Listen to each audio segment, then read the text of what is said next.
This podcast is brought to you by lineupmedia.fm.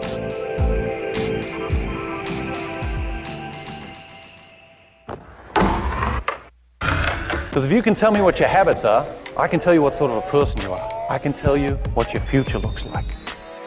But like I always say, life is 10% what happens to you, it's 90% what you do about it. The people who are most effective in the workplace believe that their future is going to be bigger than their past. When people don't believe that their future is going to be bigger than their past, they begin to disengage. You're listening to The Circuit of Success, a podcast dedicated to helping you achieve success in every facet of life. Only on the lineupmedia.fm podcast network. Now, your host, Brett Gilliland.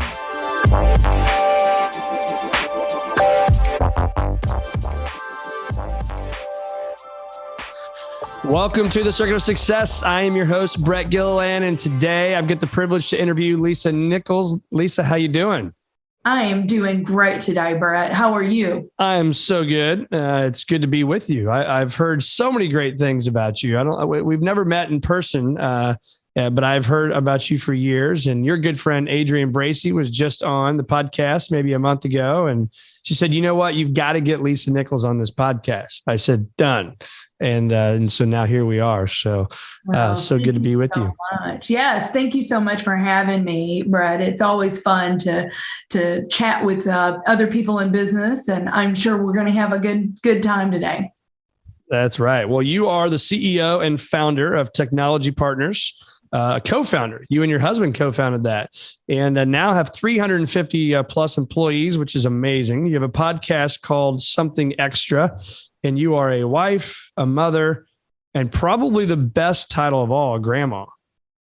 That is the best title of all. I call myself, I'm not great, but I say I'm a yaya. That's what he calls a yaya. Okay. No yaya. Grandma. You're a yaya. No, yes. And his name is Sawyer. He's 9 years old, and he is the light of our life. So that is awesome. Yeah, my mom is Nana, and my mother-in-law is Tata. So we've got Nana and Tata at our house. So, well, very good. So, if you could, Lisa, maybe give us a little backstory of kind of what's made you the woman you are today, and all the stuff that you guys are doing in your company. It's amazing, and you're impacting, really probably the world, but also the greater St. Louis area and the things that you are all doing in your company. And so would love to just kind of hear what made Lisa Nichols the woman you are today. Oh my goodness. Well, there's a lot there that made me the woman I am today. But let me just kind of take you back just a little bit on Technology Partners, if you don't mind, Brett. Absolutely. So my husband, Greg, and I, as you said, we co-founded the company together, but we go way back. So we started going to the same church together when we were 3 and 5. Oh my gosh. Yes, and grew up in Kentucky, small western town in Kentucky, and started dating when we were in high school. And so even in high school, we both had an entrepreneurial bent, and we don't have time probably to talk about it today, but I started a little flower business when I was 7 years old. But the tag on that, just to let you know, I started a flower business, but it wasn't a legit business because I stole our neighbor's flowers to start my flower business, which was did not bode well for me when my dad found out about that. But we both had an entrepreneurial bent. But even in high school, Greg and I would talk about when we graduated, starting something, and we thought it was going to be. We both went to college to major in accounting.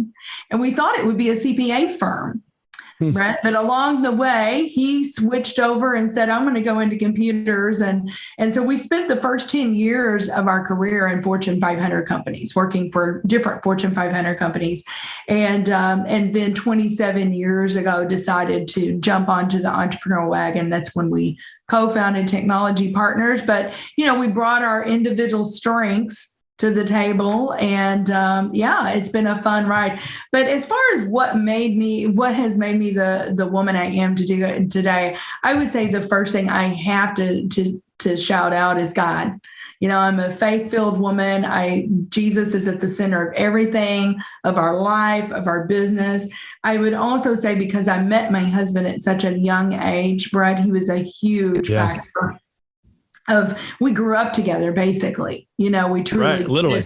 Physically, Yeah. yes, physically, emotionally, spiritually, we grew up together. So Greg has been a huge impact on me. And then I had amazing mom and dad that, I look at my mom and dad. My dad had his own business, Brett, and worked his business until he was 85 years old. Oh my goodness. That is amazing.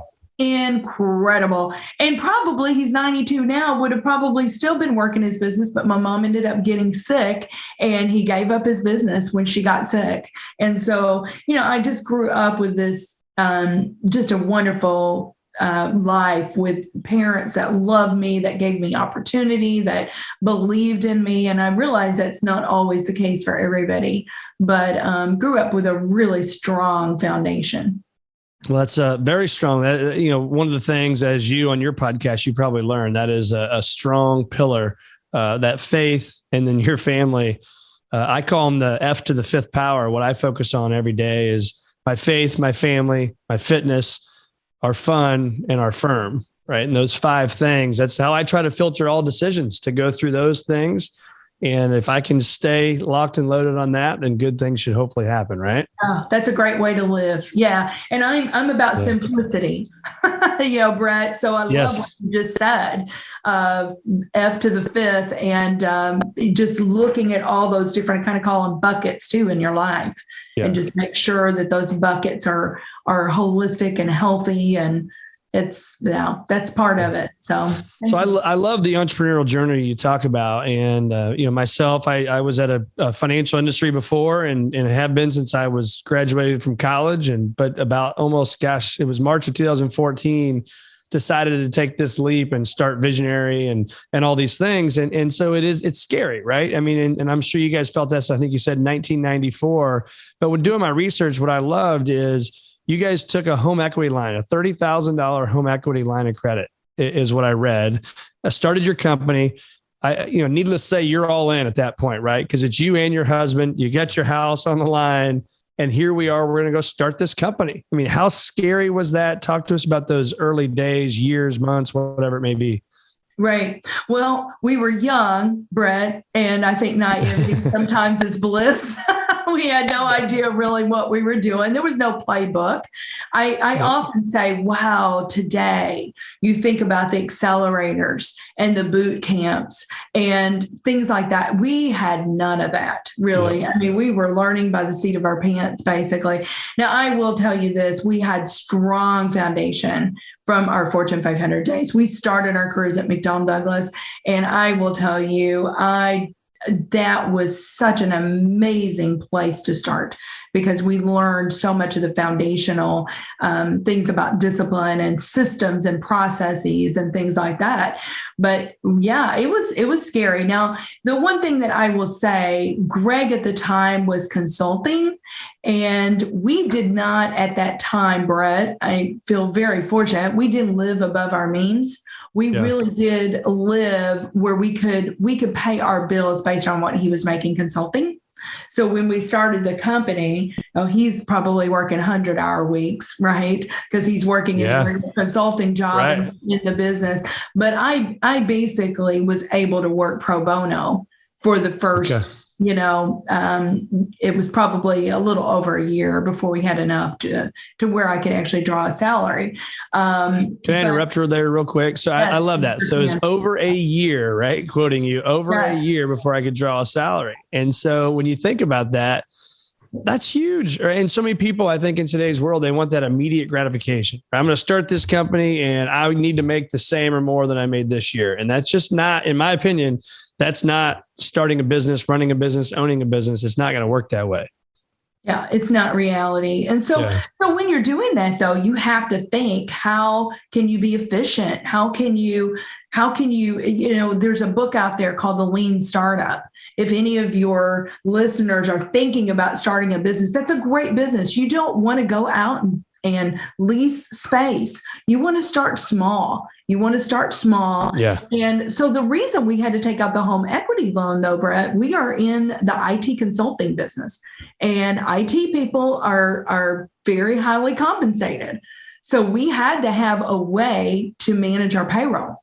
Yep. And so really and truly, it was also controlled growth. So we had to say, okay, we can only add this many people this month. It truly was slow and steady. We've been at this for 27 years, and it's been slow and steady, for 27 years. It's not a quick, if people think that you're going to get success overnight, it's just maybe sometimes that happens, but more cases than not, it's a process, right? Yeah, for sure. For sure. And I love that too. You talk about had to borrow money basically to pay other people's salaries. I mean, again, those people listening, how many people are willing to do that, right? I'm willing to borrow money, pay interest on the money, and with the belief and the systems in place that it will work out and I will eventually pay myself back and pay my debt off, right? But I'm going to borrow money to pay other people. And not everybody's willing to do that. Right. Well, from the get-go, what we said, Brett, and this still holds true today, if we treat our people fairly, if we treat our people really good, our employees, the people that are working for us, they will in turn turn around, do right by our client, our success will follow. And so for us, that was really important because I will just tell you, Greg was consulting and some of the firms that he was consulting from or through rather, we would be calling them saying, hey, are we going to get paid? Right. And we just said, that is not who we are. I mean, we will grow very slowly before we don't pay people. Yeah. What, talk about the leaders. I wrote down here, how do we as leaders build employee engagement? I mean, you have, hundreds and hundreds of employees, right? So how do you and Greg focus on, and your leadership team focus on building that client or employee engagement, I should say? Yeah, that's a great question. And it's one that's really important, right? We say all the time, Brett, it's hard to attract people. It's hard to attract the right people. Yep. But it's also, once you attract them, you've got to retain them, you've got to engage them. Yeah. That's been important to us from the get-go is the way that we treat them. So in terms of our consultants, we came on, when we came on the scene 27 years ago, we had a very innovative, different business model. So most of the consulting firms that we were interacting with that were on the market at the time, they would try and get as much of a margin as they could. And so they would charge the client as much as they could, pay the person the least amount that they could get away with, right? And we said from the get-go, that's not who we are. We are going to try to be operationally efficient. We're going to give the lion's share of the bill rate back to the person doing the work, the frontline worker. Yeah. And they're going to be more loyal. They're going to want to work for us for one thing. And then they're going to be more loyal because they know that we are being transparent with that. Transparency is one of our core values, and be transparent and trust is one of our core values. And so from the get-go, we said, no, we're going to let the client know, here's what we're paying our person. Yeah, obviously they know what they're being billed at, right? But on the contrary, we said, they know that number. They know that number, right? But then on the contrary, we said we're going to let the person that's doing the work know what they're being billed at, and very low, consistent margin. But now listen, the secret sauce, the secret is how do you do that? Right? Because a lot of companies cannot operate on that kind of margin. Yeah. So from the get-go, we've used systems. We've used technology really to drive the efficiency in our company. Yeah. And so I would say that's one of the things is that we really truly do work to compensate people very fairly.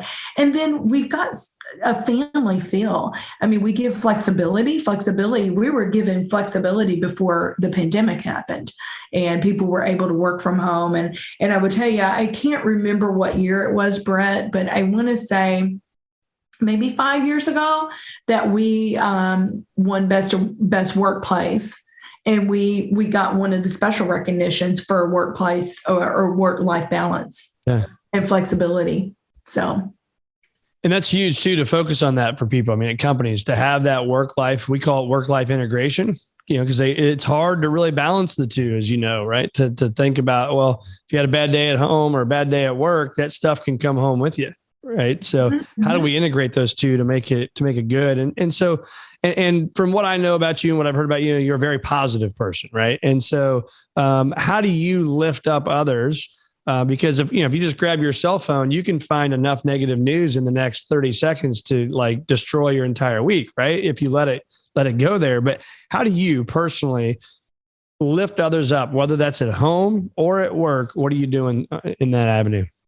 Yeah, that is a great question. Well, thank you for calling that out in me. That is if you've done Strength Finders, positivity is one of my strengths. That's one of my top strengths. So thank you. Which I recommend everybody doing that. Read the book and do the test. It's amazing. Do it. I think it's $20, right? The book is $20. Yes, and right. At the very back, you've got a code. Yeah, go and do Strength Finders. I think it's powerful. But I will tell you, there's a few non-negotiables for me, a few things that I do, Brett, that are non-negotiables. And one of those is I spend a quiet time every morning. That is a non-negotiable for me. Now, sometimes I don't get as much time as I would like, but there is not a day that goes by that I am not spending time in the Word of God. I am not spending time in prayer. I mean, I'm a big believer that we are mind, body, and soul. And so think about it this way. If I am taking care of my mind, I'm a voracious reader. If I'm taking care of my soul, but I'm not taking care of my body's going to break down, right? My body's going to break down. Absolutely. But if I'm not taking care of my soul is going to break down, and I am not going to show up as the best version of me. And so for me, it is critical for me to start my day that way. And it truly, doing that really, truly centers me. And, the more that I can pour in that way, the more that's going to pour out. And I'm going to recognize the other thing that I do believe too. If you don't center yourself that way, you're going to miss those opportunities too, to speak a word of life into somebody. And, to see those opportunities where you can lift other people up. But yeah, that's a great question. So that's solid right there. So mind, body, and soul. So to continue that, I think mind is obviously, you said you're reading, right? So you're spending time reading. I do it every single day. And you've got all these great books behind you, all these behind me that you can't see. My deal is 10 pages a day, right? If I read 10 pages a day, that's at least 24 to 25 books a year. Multiply that over 4, that's 100 books, right? If you're reading 100 books and I'm not reading anything, there's a much better likelihood that you're going to win in life, whatever that win looks like for you if you're reading, right? So that's your mind. Your body, I'm assuming that means just movement, right? Whether that's going for a walk, it's eating the right stuff, it's a little bit of exercise, whatever it may be, that's my body. My soul is the quiet time. But here's where I want to drill in on that a little bit, is that's your faith as well. But that quiet time, I call it strategic think time. And I do it for a couple hours on Thursdays with a journal and me and no technology. And I've done it since August of 2005. That is the hardest thing, I think, for people to do that are busy, go-getters. I struggle with it at first. And I share that with tons of people now, and they struggle with it to actually slow down. So I'll be quiet here in a second, but how do you do that? Because is it tough for you early on and now you learned it?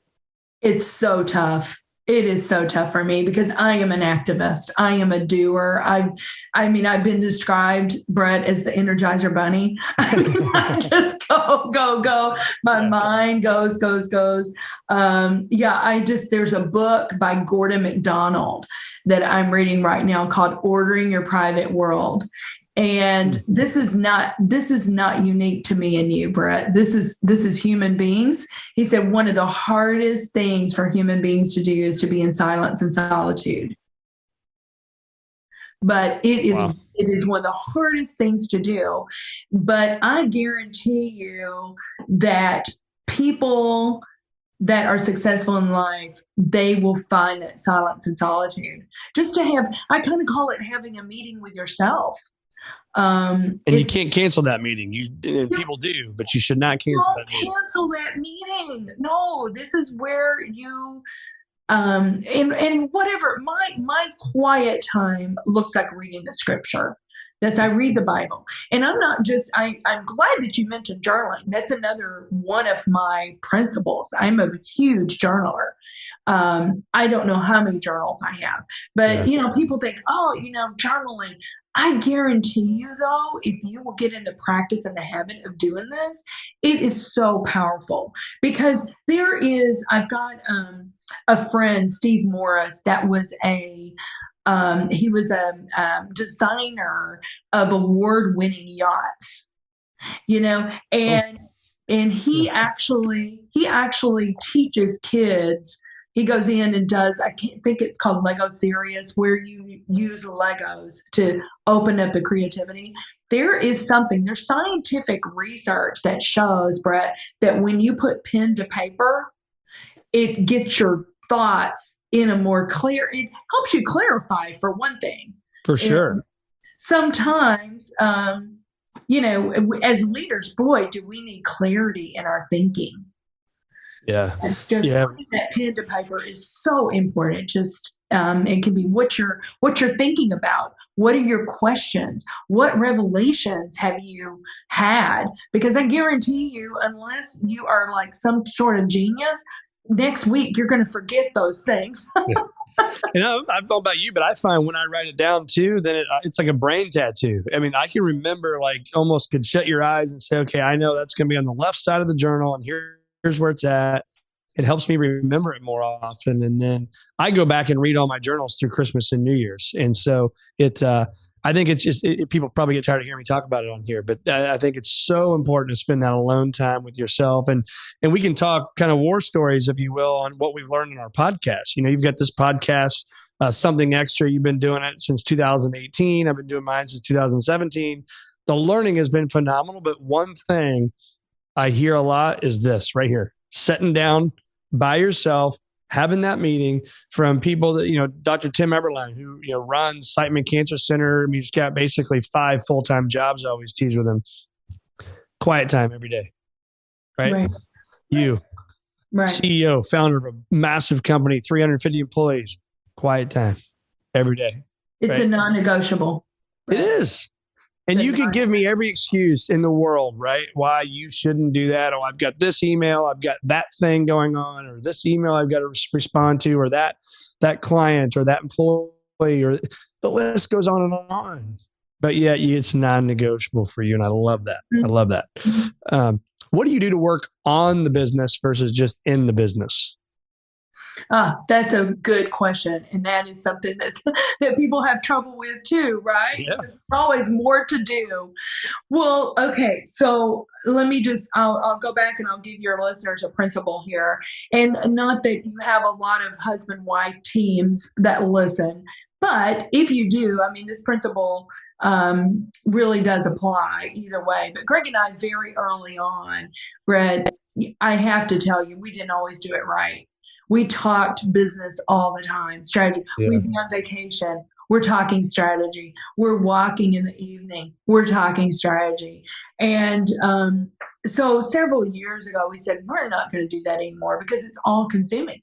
There's never enough, you can just go on and on and on with that. And so what we did was we set up a principle where we said, we're going to have weekly meetings with one another, just like we would with any of our other employees.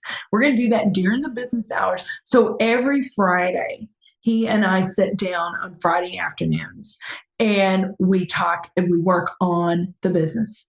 So we say, where are we? What does our strategy need to look like for next week, for next quarter? And we have done that now for several years. It was a game changer for us. And is that scheduled the same time every Friday? Again, kind of probably a non-negotiable. It is a non-negotiable. Yes, it is. Yes, it is scheduled the same time every Friday. Now, sometimes I will tell you we'll have to shift it maybe an hour because there may be a client meeting that it's critical that we be there. But I would say 98% of the time, it's a scheduled meeting. It's there. It's there. Yes. Hopefully it's not Friday afternoon. If he's a big golfer, you may want to miss some golf and stuff. Right. Exactly. It's like the weather's getting nice. I look forward for that in a few months when we can get back outside. It's a little chilly now, but we're doing all right. What do you do to stay in the moment? Right. I mean, you've got, children, you've got, Yaya, I think you called yourself, right? As you get this grandchild. I mean, again, all the work stuff, the podcast stuff, all the charitable stuff you're doing. That's another whole podcast we could talk about. The boards and the charity work that you do is amazing. How do you stay in the moment and enjoy the journey? Yeah, that's a great question. And I will tell you, I have not perfected this yet, but I am trying. I truly am. So if I am with my family, I mean, I'm trying not to look at my phone. Just enjoy. And I'll give you, for instance, a few weeks ago, it was so much fun because I don't know if you've read, Brett, I know you're a big reader too. I'm trying to think who wrote this. I think it was Greg McCowan that wrote. Yeah, Essentialism. Right, Essentialism. Yes, yeah. Essentialism. And then the other book I love is The One Thing. Yeah. Have you read The One Thing? Yeah, by Jay Papasan. Oh, my word. I love that book. He's a guy you need to get on your podcast. I had him on my podcast. He was awesome. Jay. Oh, good. Well, maybe you can make that happen for Absolutely. me. I love that book, The One Thing. But, really, you've got all of these different things pulling at you, right? You got your family, you got your business, you've got your the community, as you had alluded to. There's a lot there.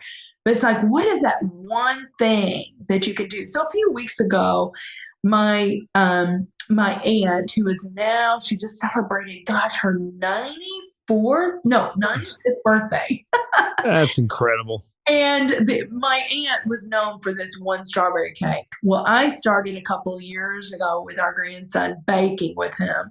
So I had said a few weeks ago, I'm like, Sawyer, we're going to bake this strawberry cake for the family. And it's a great learning thing, right? Because you got to measure everything out, and he's learning to crack eggs and all of this. But it was just so much fun, Brett. And I just, I just blocked out the world. I'm like, this is Sawyer's time. This is, if the phone rings, I'm not answering it, it has to be really intentional. I will tell you, this is the funny thing on that. So I had him put on an apron.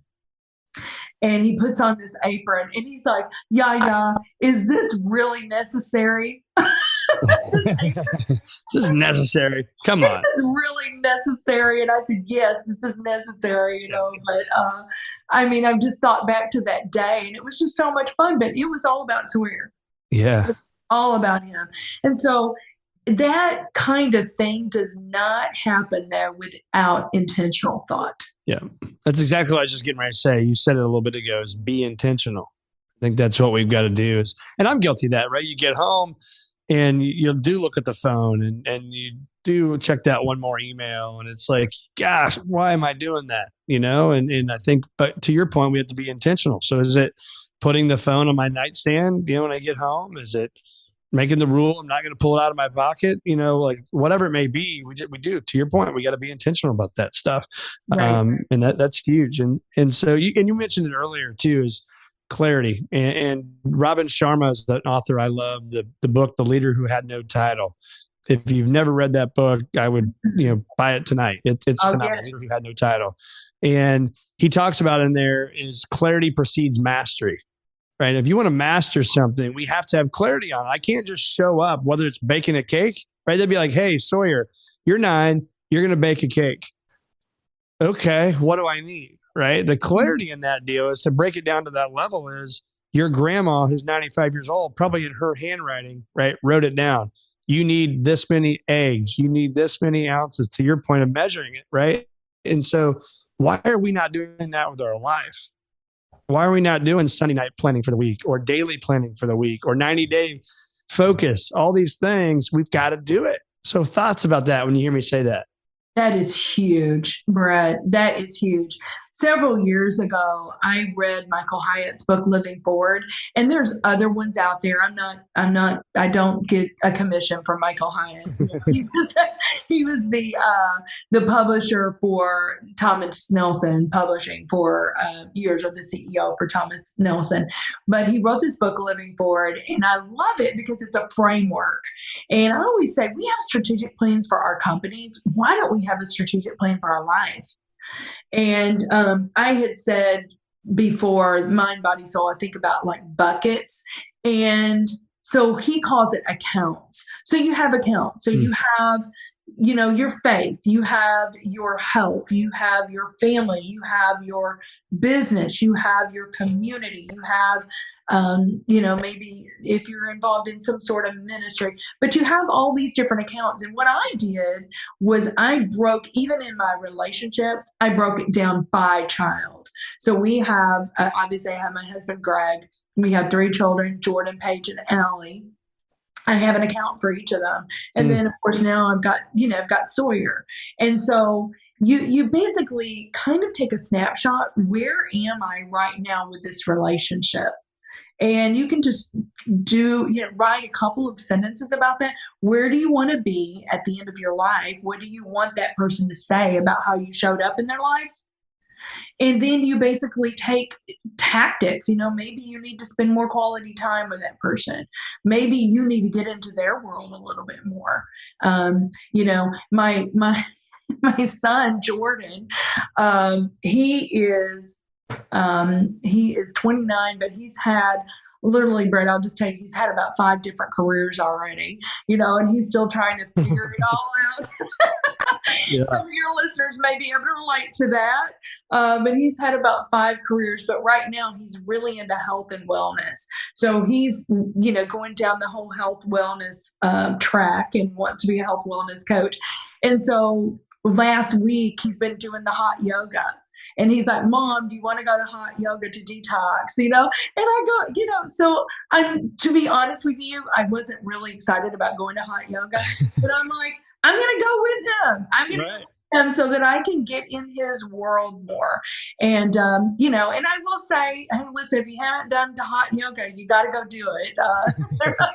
There's a detox yoga very close to us. And it was a workout, let me tell you. That's what I hear. Well, I think that's great. I love that relationship account. I mean, I just wrote that down as, I've got this planner thing I'm making, going to turn it into a book. And that's something I'm going to add to that. And so I'm going to steal that. I'll give you credit. And give Michael Hyatt credit. The relationships of, my wife and kids individually, I think, right? I kind of lump them all together. Yes. Yeah. Individually. Because guess what, Brett, they're all different. You know that. Every one of my children are different. They have a different love language. If you haven't done that, for your listeners, I had Dr. Gary Chapman on my podcast. Oh, yeah. I believe read the 5 love languages. I'm telling you, if you have not taken your family through that, that is an awesome exercise. Yeah. Awesome exercise to do, and making sure that you're loving them the way they receive love. I love that. To write her down. That's a good book. I need to get him on as well.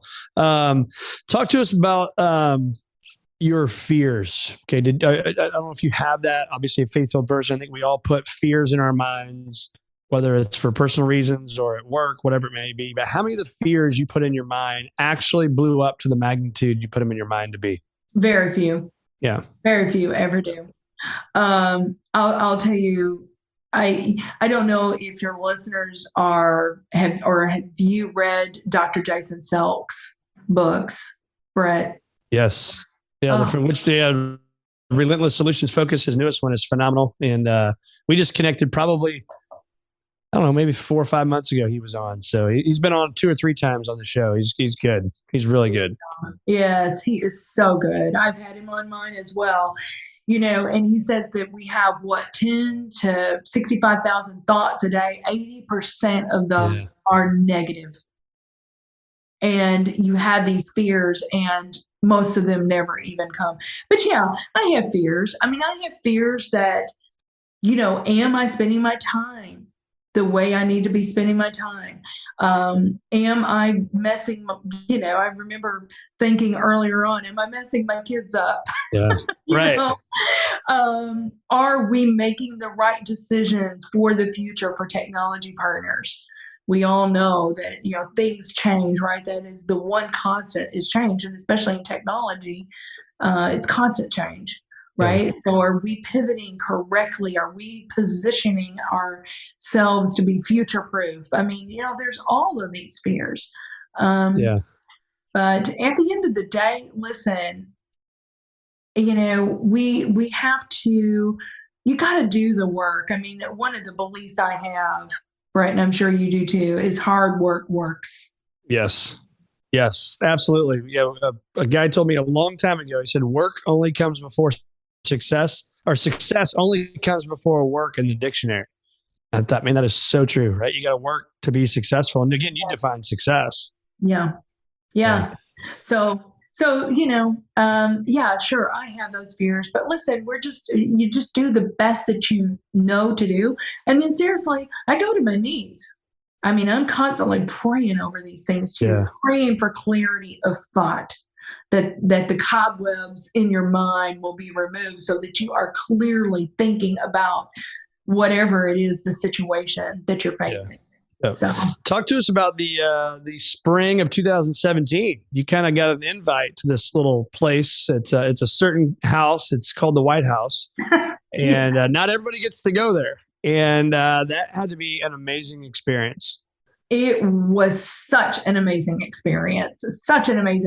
VP Pence was here, I think in that earlier, I want to say January or February, and there were 10 business people that were invited to that round table. And so I just had just a little bit of time with him, but I guess it made a little bit of an impression because then he goes back, and when they were looking, President Trump and Ivanka and VP Pence was really looking to houses to support women-owned businesses. Yeah. And so they invited 10 women business owners from across the country to come to the White House. And I'll tell you a funny story. So I was out with a client on this particular Wednesday. The White House calls the office and asks for me. Well, the person that took the call thought I was being punked. Oh, for sure. Like, oh, hey, line one is the White House. Yeah. Yes, exactly. And so they said, no, we'll be sending an email later on tonight to Lisa. We want her to come to the White House on Monday for this discussion. Yeah, you're like, wow. And so sure enough, Brett, get an email, and it was legit. And this is the funniest thing, and you're going to think that I was just a quacky or something, but I remember saying to Greg, I'm not sure. Do you think I should go? I'm really not sure. Really, what do I have to offer? Should I really go? And Greg was the one. He's like, Lisa, you got to be kidding me. He said, this is an opportunity of a lifetime. Absolutely, you need to say yes. I will go. And there was probably fear there, Brett. For sure, fear. Going, oh my goodness, are you serious? But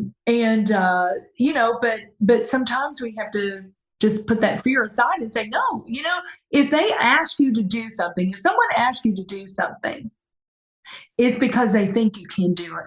For sure. That's great. That's so good. Don't be the person that says, no, I cannot do that. And that old saying said, if you say I cannot do it, then guess what? I believe you. Yeah, you're right. Yeah. But Greg really encouraged me. And I said, well, will you go with me? And so we kind of made a little weekend out of it. Absolutely.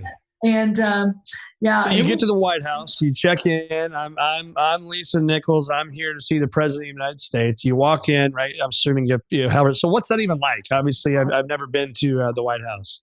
It was the craziest thing. So I will tell you, over the weekend, and we're in DC, but over the weekend, I am prepping. I'm preparing because I'm a big person that says, I had an old Marine boss that Brett, one of the best bosses I ever had, that he would always say, failing to prepare is preparing to fail, and he would just make sure that you were prepared for sales calls and presentations and things like that.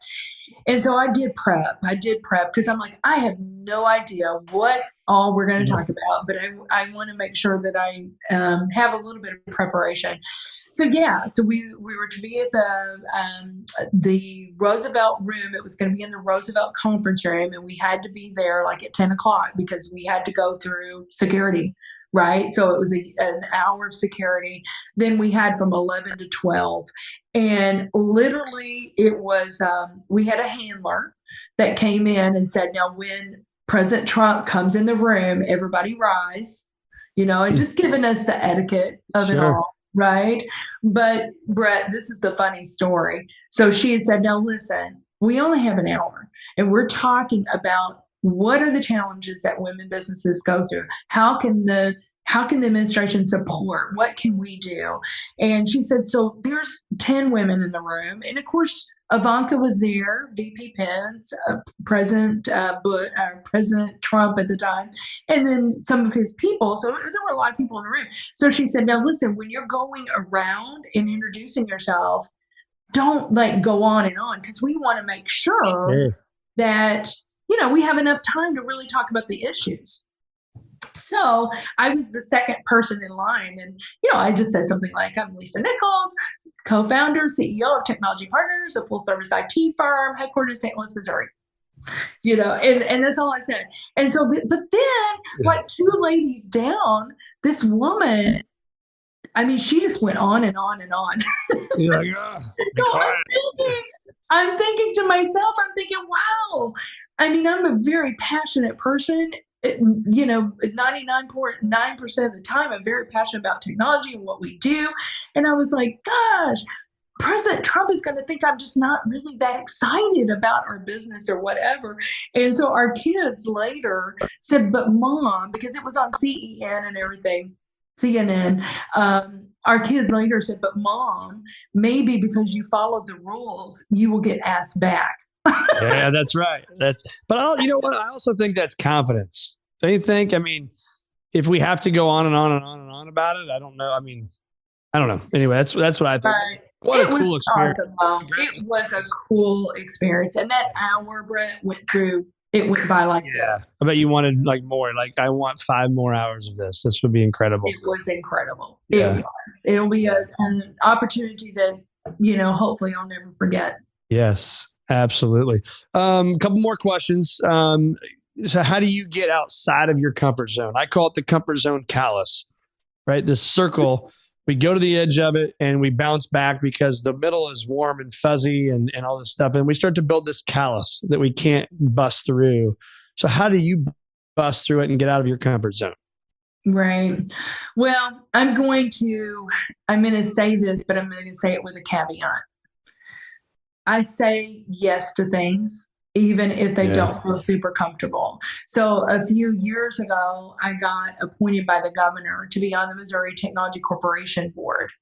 And this is really where we are putting seed money and money into startups and things. And they're presenting their pitches to us, and then we're going through that due diligence.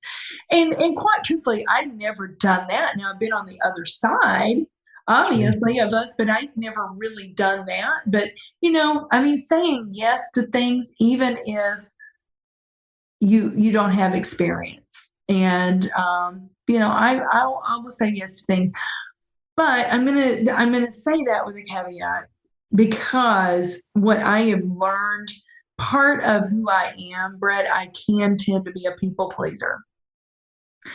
How that translates into and fleshes out in life is that you say yes to everything because you don't want to disappoint people. And let me just say, that is a slippery slope.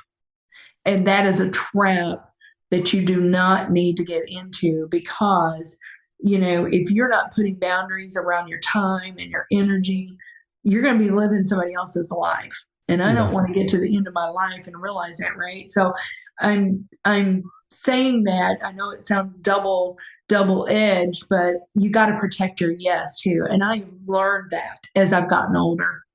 And that's so powerful too. I mean, you hear, people talk, Warren Buffett or Jeff Bezos, whoever, they talk about that is the power of no. Yes. And I think as leaders, you get asked so many things, and I'm guilty of it over the years. To your point, you want to make everybody happy. So then I'll say yes. Now that's done a lot of good too, because I'll say yes and just go. And then you make things happen. You learn as you go. But there's some times where it can be a time suck. And so you gotta be very careful. So that's a focus of mine. So any major learnings you've had from this pandemic? I mean, has that taught you anything from a business side, as a leader, as a parent, anything? Oh, goodness gracious. There's a lot, really. There's a lot.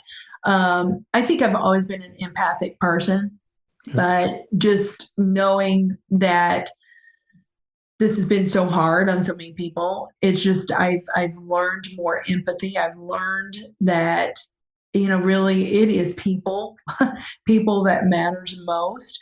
From a personal standpoint, I had a lot of fun gardening. I got into some things that maybe I wouldn't have got into otherwise, and just really enjoyed that. I think really, I think also at the very beginning of the pandemic, and I'm sure you're the same way, Brett, but we are go, go, go. I've said before that I'm an activist. I have been described as the Energizer Bunny, and it really forced us, right, to slow down. I don't ever want to hop on that hamster wheel again. I don't ever want to get on that. I agree. Where I feel like I need to be at this gala and I need to be at this networking event. No, if it works, I will do it. But, you got to put some boundaries around that. And, what really matters at the end of the day is just people. And, That's good. That's good. It was. I mean, I have 4 kids, and my kids are younger, so they are constantly, we're going to games and different things. And it was amazing, right? I mean, it was a lot of bad happened. But that was a nice kind of a reboot for family time, right? Games, dinners at home, all those things. It was lots incredible. of board games. Lots of board games, lots of dinners, lots of cooking together. I hope that we do not. I hope we don't lose sight of that, Brett. Yeah. I really do. Yep. Couldn't agree more. Well, where can our listeners find more of Lisa Nichols? Lika, that's your new name, Lisa Nichols. Where can our listeners find more of you? Yeah, absolutely. Well, go to the Technology Partners website. It's the URL is www.technologypartners.net. Okay. And so the podcast is there, but the podcast Something Extra. If you haven't listened to that, the inspiration for that was our youngest daughter, Allie. And like Brett, I'm talking to leaders from all walks of life, and I learn from these leaders, but we're just talking about their leadership journeys and their insights. And so that podcast is on every major platform that you can find it on Apple, and you can find it on Google and Spotify and all major platforms. So that's a little bit about me. I'm on LinkedIn. I'm very active on LinkedIn. So perfect. If you want to connect, please reach out to me. I love connecting with people. So, and you do actually do that, because hence why we are here today. I reached out to you through LinkedIn, You did reach out. Here we are. So, and tell us a little bit about that, if you don't mind. So I love the name Something Extra, and you talked about the inspiration behind that, your daughter, Allie. Tell us a little bit about that. Yeah. Well, okay. So our youngest daughter, Allie, and I post a lot about Allie. Allie's our youngest daughter. She's 26. She is a little girl with Down syndrome. And I will tell you, she has been one of my greatest teachers in life, Brett. I have learned more from this little girl just about how to live, how to live in the moment. Talking about living in the moment, I need to let you get Allie on the podcast. Yeah. So you can ask her, how do you live in the moment? I mean, it's really whatever is in front of her is what she's focused on. Unless it's getting close to dinner time, she may be thinking about food, but that's the only time when you may see a little distraction from Allie. But I just learned so much from this girl about love, unconditional love of people. She just has all these something extra. She scientifically has an extra 21st chromosome. That's what makes her Down syndrome. That's why you often will hear it referred to as trisomy 21. It's because there's 3 21st chromosomes. But when you get to know her, she's got lots of something extras. And so really the inspiration was her. And so our marketing team back in 2018 said, Lisa, you could put a podcast out there and call it Something Extra. Yeah, that's incredible. The something extra that every leader needs. And that was the precipice for it. And she continues to be an awesome teacher for me to this day. And I do a lot of posts about her. Yes. And I love those posts. So keep those things going because they're definitely inspirational and shows all sides of you. It's amazing. So I am very thankful that you're with me today. Tons of takeaways. We talked about a lot of books. We talked about all sorts of stuff, your comfort zone, staying in the moment, enjoying the journey, the business side, going to the White House. I mean, amazing stuff, amazing stories today. So Lisa, it was great having you, and thanks for being on the Circuit of Success. Thank you so much for having me. This was a ton of fun, Brett. Good luck to you with everything you're doing. Thank you.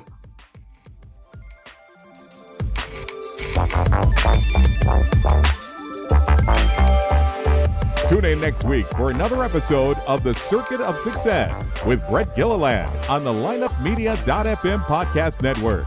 Subscribe to the show on iTunes, Google Play, Stitcher, and through our website, circuitofsuccess.com. Follow us on Facebook and Twitter and email any questions to info@circuitofsuccess.com.